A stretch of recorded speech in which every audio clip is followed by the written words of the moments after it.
Welcome to the I Ching Cafe. My name is Belinda Doveston, and thank you for joining me here today as we look into the week ahead, the week commencing the 30th of January, 2023. And we ask the I Ching, what are we being asked to pay attention to? What is the most important focus of flow of change that is coming to help us grow and transform in the week ahead? So, as we look into last week, we remind ourselves of that beautiful big pressure cooker of a week. What was the pressure that was coming to greet you? What was transforming and cooking in that pot? And what did you learn about pressure and about stress and about how you handle stress? And what do you need to reinforce and scaffold in your life? It was an intense week. And I personally got a very big insight into some of the areas that I need to find a pressure release valve. So the pressure didn't resolve itself in the week, but I was aware of where that valve was needing to help me deal with pressure a little bit better. So for you this week, do you have some thoughts that you've had in working with the pressure cooker this past week? What has been the pressure point that you've been faced with? Where have you seen and realized that there are some weaknesses in your scaffolding? Remember, with that hexagram, with hexagram 28, great pressure, we start to become aware of where the house is sagging under the pressure, and we start to realize, where do we need to reinforce our structure? What do we need to scaffold up? What's really important? And what are all the things on the to-do list that are actually nice to have, so they're not critical to what is important right now? So if something came up for you this past week, please do share a comment. I love reading your comments. So this week, the week of the 30th of January, we really have our 2 little days of January, and then we head rapidly into February with February's monthly overview around the corner.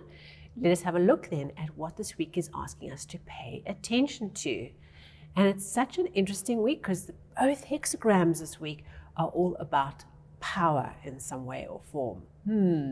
What will that mean for us this week? Okay, so our first hexagram is hexagram 16, enthusiasm. All right, this hexagram we heard many, many times before, and I love talking about this hexagram in reference to building up a battery, okay? Because this hexagram is all about the motivation and energy and enthusiasm we need to get something done. We need to mobilize others, okay? The thing with energy and enthusiasm, when you have a motivational leader, think about courses you've been on or talks that you've experienced where, the leader or the speaker on the stage is so charismatic, right? And you just want to buy whatever they've got to offer, right? You just want to jump up and do the things that they're demonstrating, the concept they're sharing. They are just charismatic, they energize you, they connect you to your flow, and you just want to go, go, go and get moving and rally and support. Okay, we have all had that experience where we've sat and we've watched maybe even just a piece of music or a beautiful performance or a speech or something that moved us to make changes in our life, to mobilize and get involved and move forward. We all have, okay. That energy of enthusiasm and movement and motivation helps to mobilize people together to get going with something, okay. But it's not an energy that can make us go the long distance. It's an energy that starts the party, okay.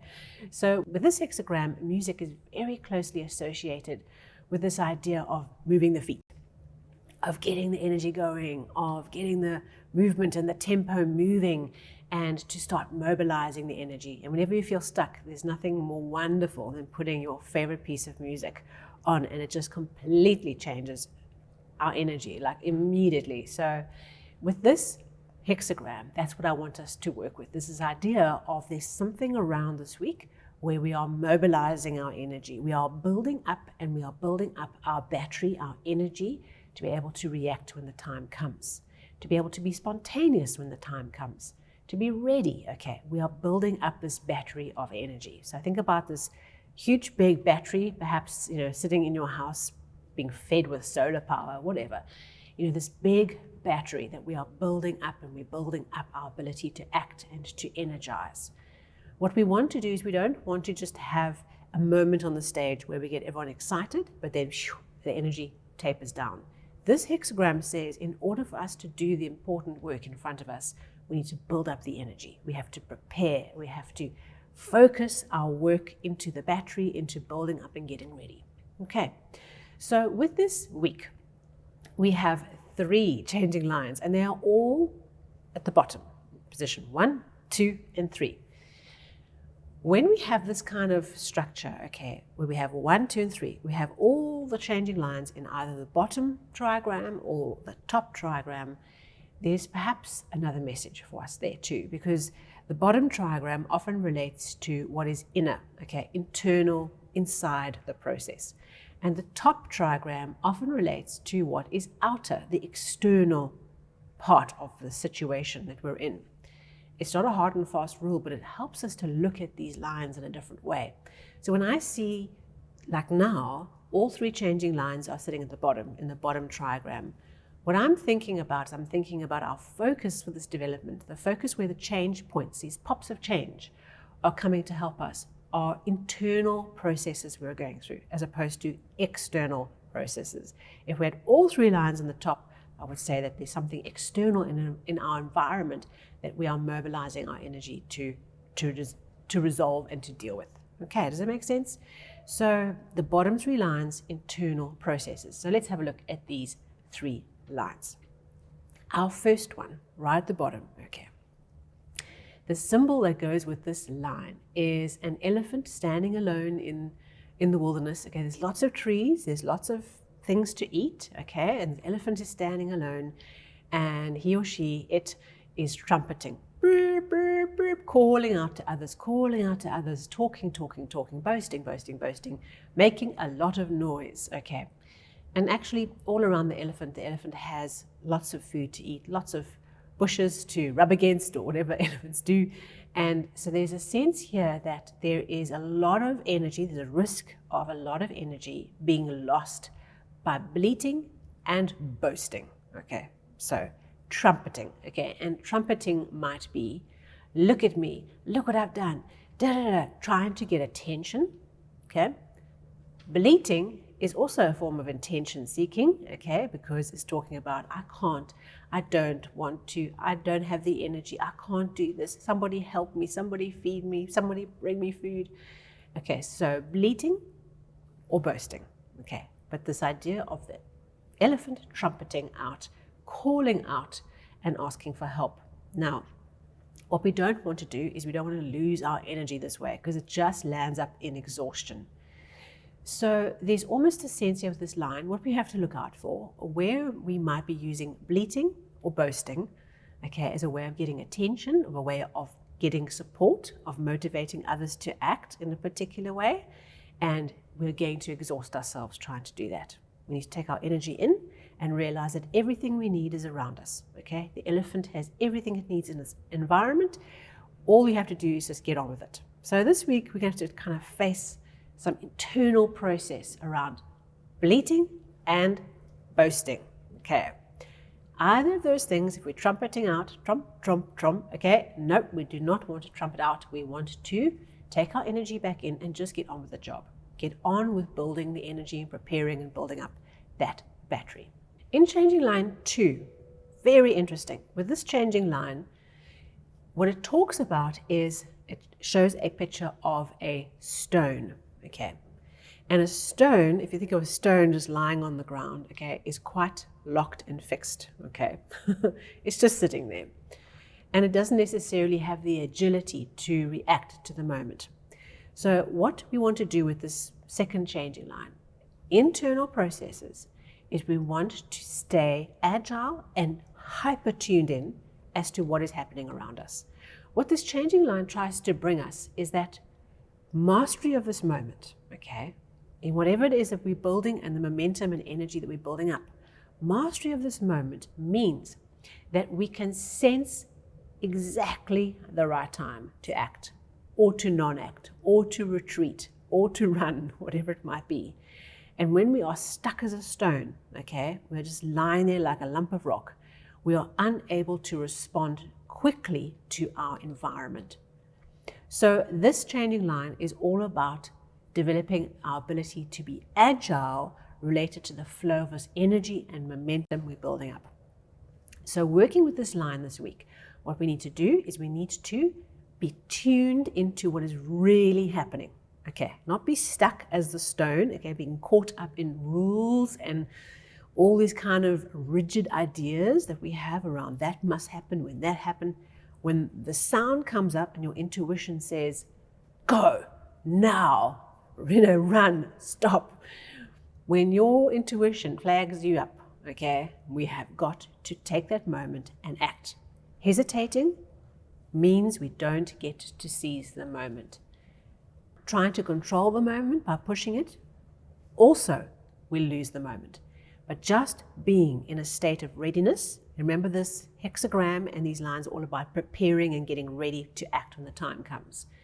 This line says, have your feelers open, have your heart open, have your ears open, your senses, and listen for the moment, and you'll know, and then you go, okay?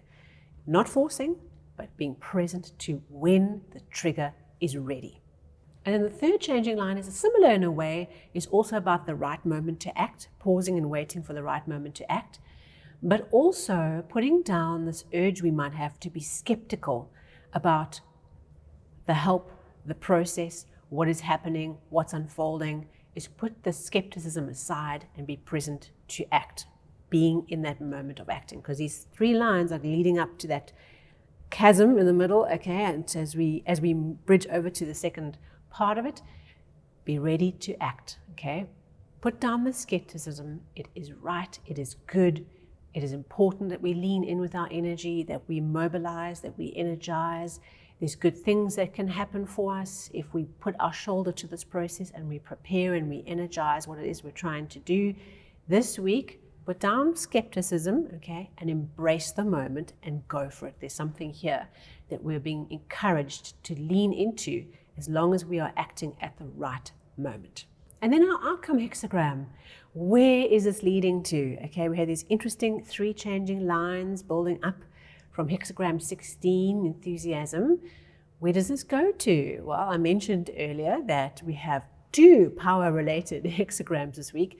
And so our second hexagram is hexagram 34, great power. Okay, this is the very strong, forceful ram, okay, who has huge power to push through obstacles with his horns, of being hyper-focused. You see these cartoons around about bulls or rams having this kind of obsessive view of one particular thing that they're doing, and then ramming your way through it and pushing, moving mountains because you have the energy to push through.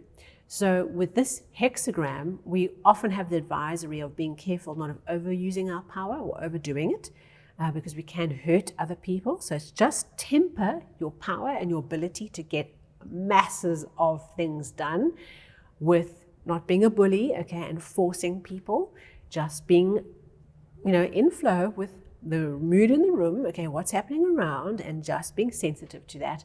But this week, with this whole energy of enthusiasm and building the battery and getting ready, there's an opportunity to push through something, okay? Put all your energy into the one direction you're trying to move, because this hexagram rewards us if we apply our power into a focused, central, important idea, while having those feelers open to make sure we don't railroad over other people. And so this week, we can move mountains, okay? And let's move mountains. Let's get stuck into February by doing something extraordinary this week to move stuff off our plate that doesn't belong there anymore, to get stuff done, to move stuff into a new phase, to get ready for the new month.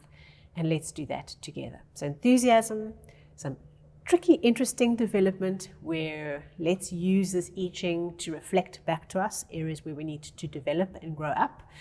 And then, of course, how we apply our power in a focused direction to move mountains this week. Thank you so much. Please like, share, and certainly subscribe if you are new to the channel. Love to hear your comments. I will see you on the socials. And of course, I'll see you very soon for our February overview. What are we being asked to pay attention to in February? Well, stay tuned because that episode is coming out very, very soon. Thank you so much, and I will see you soon.